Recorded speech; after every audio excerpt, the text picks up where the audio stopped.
situation. So a dream is how might we actually co-create or give space to radical learning ecosystems. And that dream, it definitely entails the hub, but it also entails different learning ecosystems, be it business schools, Oxford, Stanford, you name it. But also us, regardless which organization we work at, how do we actually start connecting the dots and connecting these dots in a learning by doing approach, but also with a strong space for reflection.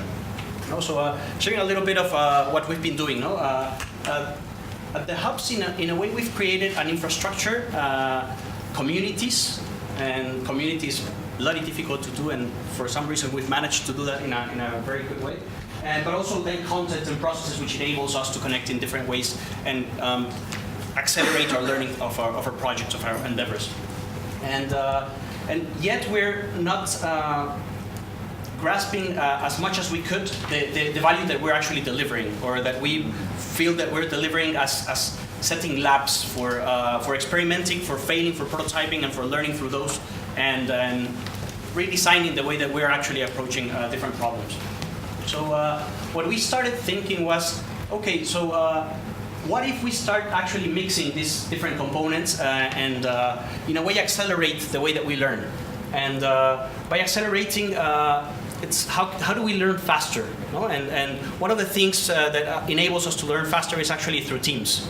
And how can we actually, instead of having this mythical entrepreneur that you have, the Steve Jobs, you name it, but which they are of, and it's amazing that they exist, but it's much stronger to have a small team of really committed individuals passionate about a purpose, and that they together can actually outrun the Steve Jobs of our time. So actually, the challenges that we have right now and forthcoming require much more than the Steve Jobs. No, require these types of networks and these types of teams working together and experimenting and prototyping. So one thing was team learning or team entrepreneurship, and how can we actually start enabling these teams to learn as a collective, and that learning, the way that it connects much more is learning by doing. So it's actually developing projects, developing prototypes, developing real companies, real organizations that are as a vehicle for learning for these teams of people. And so it's through action that you're actually learning a lot. So it's like shooting a gun before knowing how to shoot a gun. So it's getting into the field and start a hub. How do I start a hub? I have no idea. Okay, but as you're doing it, actually, you start learning. But then it's not only action, but then how can we actually also enable spaces for reflection? And reflection on an individual basis, but also on a collective basis. Definitely on that team, and they're reflecting how their endeavor is going, what they've learned, what they've done wrong, right, and then which steps will they take forward in a different way. So, and setting these spaces for reflection, we're not that good at. We don't practice it that much. We acknowledge their importance, their significance, and yet we, for some reason, are too caught in the action, in the day-to-day to-dos that we might have. So it was learning by doing, reflection, and then finding the theories that make sense. So perhaps be it through academia, perhaps be it through, there's plenty of books, there's plenty of knowledge, Wikipedia and so on, but how can we find that knowledge, but that connects to our own enterprise, and how can we actually create new knowledge based on that? So with these three things, actually our day-to-day education system, for whatever reason, works exactly on the opposite way. We see the theory, which we very, very, very hardly put into practice. And there's starting to be different examples, and you were just sharing some examples of learning through projects. So we have those examples, and it's common sense, but for whatever reason, we're not doing it. And then, so we are putting now more and more things into action, but seldomly we even reflect on those actions. So as a hub, we started thinking, how could we create this different prototypes that allow us to create ecosystems of learning. And so Team Labs came into being. And Team Labs, it's a prototype that we have. It's a cooperative as well. And it was a mixture of these different components of learning that are happening outside of the, let's say, more formal spaces for learning. So we have the universities, the established way of learning, and there's space for that to continue, and they're evolving in many different ways. But then there's this other very big space of more chaotic learning, of more learning by doing, and it has very different components. Be it through technology, with the MOOCs that are starting to challenge the way that actually the business models have worked for business schools. So you have Stanford, Harvard, you name it, delivering their courses for free. Oxford as well. But then you also have hubs.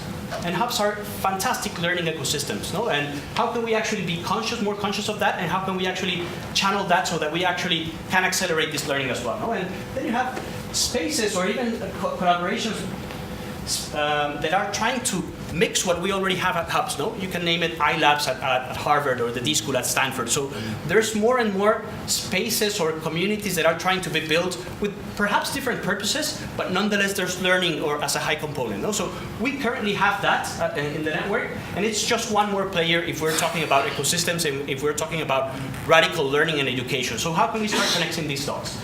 So what we did was we went out to look what we thought were very, very good examples of how this learning was actually taking place. No? One was through Team Academia, Finnish school, very crazy, radical. Peter Seng names it as a business school with no professors and no students, and it's actually the case. It's actually the case, and he even says, well, if you don't get the attention of someone when you say that, it's just that that's not your public. But in a way, these kids, what they learn to do is basically, it's a university degree, official, and after you start the program, after 2 weeks of meeting one another, you have 4 years, so the officiality of the degree, to start your company and then make it happen. So you like marketing, come on, be the marketing director and do it. No? You like finance, learn finance and do it. No? So you definitely learn through action, and then you have reflection as these teams, and then you actually see the theories behind it and create new knowledge, specifically for your own company. No? So STEAM Academy has been doing this for 20 years in a very radical, chaotic, crazy way. In Finland, it works radically well, and in the world, it works as well. We just have to see how we actually fit it into our own context. No? So that's one component of radical, different way of learning. Then the second component that we found was Mondragon. Mondragon is the largest cooperative in the world. Very, very cool group of cooperatives in the Basque Country, in the north of Spain. And they have plenty of businesses, they've done amazing work, and suddenly they did stop innovating as much as they were back in the 60s. No? So these guys, amongst many other things, they also have a university, so they found how to make this radical, crazy learning experience that you could have in Finland, to adapt it to Bologna, to have it recognized so that you can actually have an official degree, which mostly reduces the anxiety for the parents. No? At least you say, okay, at least I gave you a degree, now find your life. No? But in a way, after 4 years of these kids going to this university, you have a title, so the parents are happy. You have your startup, so 4 years of startup experience, and you also have 4 years of working experience. No? So you get 3 in 1, let's say. But most importantly, you learn how to fail, and you learn how to transform this failure into learning, and you actually learn through action, you learn through teams, and then all that I've just said before. No? So it enables you actually to be in an ecosystem where learning is accelerated through a company, and the purpose of that company is not making money, it's not social impact, but it's learning. And then all those come together. And we can elaborate a little bit more into that. And the third component that we found very important, so we have Team Academy, Mondragon, and then the hub. And the hub was, in a way, for us, like the radical component in our own context, obviously. No, I'm being very biased here, but definitely it enabled these kids, these young people, to be working instead of at a university with other kids that are studying finance, biology, economics, and so on, to be with entrepreneurs. And entrepreneurs that are struggling to pay their bills every day. No? So you have social entrepreneurs, responsible entrepreneurs, you name it. But in a way, both communities are enabling one another and accelerating their own learnings. No? So you have these kids join other possible projects in which they can actually learn by doing and contributing. But also, as you have the hub members together with the team labs, which we call laners. Laners is the name of the degree. then they actually go like, why are you reading this book? What's the purpose of that?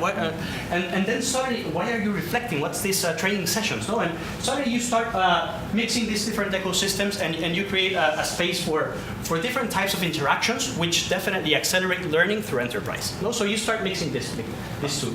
And then part of this smaller ecosystem, so you have definitely education as a big component, and education is learning, it's focused on the learner, and the learner is accountable, it's responsible for their own learning. So how can we actually create these infrastructures for people to design their own learning program based on what they need, and in this case it's through their own company.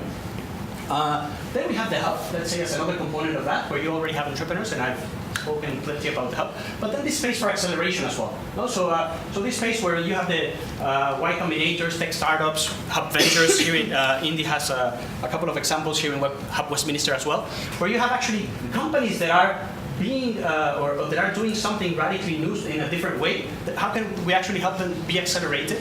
But then also the big companies, those big multinationals, monsters, we might like it more or not, but linking it also to the impact, to the leverage that we might bring, suddenly it becomes an attractive lab, an attractive community where you might have the Nokias come and bring challenges to this community, which is actually happening. And you have Demoland as an example in Finland, you have many others. And suddenly this ecosystem in a local way, it's enabling a lab where you're learning, where you're prototyping, where you're failing, where you're having spaces for dialogue, and so on and so on. No? And then how we start connecting these local labs so that we can might actually also have other labs, so other hubs, be it other these schools, where you might have collaborations with Hyper Island, with Chaos Pilot, with a business school that is a social business school perhaps or not. But in a way that we're collaborating, and there's no longer a center for learning, but it's actually enabling this ecosystem where the whole purpose is to empower us one another to be learners through teams, to make our organizations and so on happen. Thank you.